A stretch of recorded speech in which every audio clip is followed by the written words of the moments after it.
Ayan. Grabe yun. Yan po ang pawpaw. Ayan. Ito. Ito nyo. Ayan. Ito nyo. Yan. Pawpaw.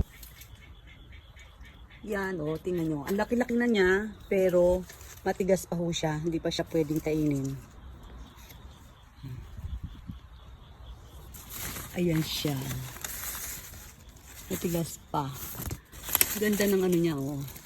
Diba? Laki-laki niya, oh. Tingnan nyo. Yung isa kong pinitas kung anong klase ang laman niya. Napakatamis po niyan. Ito ang popo.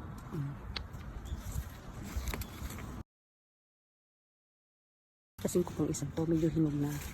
Ayan, oh. Nahinog na siya. Papakita ko sa inyo kung ano ang laman nito. Yan ang pawpaw. Ito po ang pawpaw. Pakikita ko sa inyo ang laman niya. Biyakin ko po itong isang napitas ko. Yan, medyo malambot na siya. Ayan. Yan ang itsura ng pawpaw pag biniyak nyo.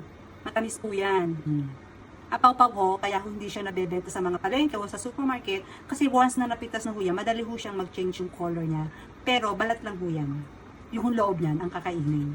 Kaya kahit ho, ganyan na yung skin niya, okay pa rin ho yan.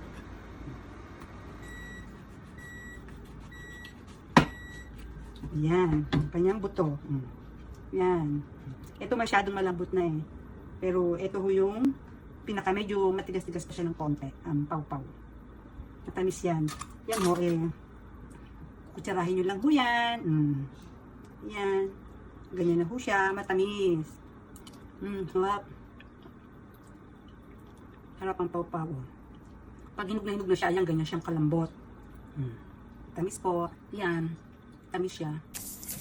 Ito, binili ko na po yung pawpaw. Ayan po siya. Oh. Masarap po siya.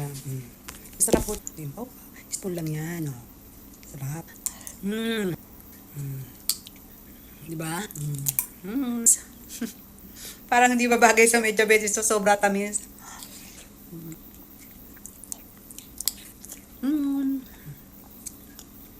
Ibo to.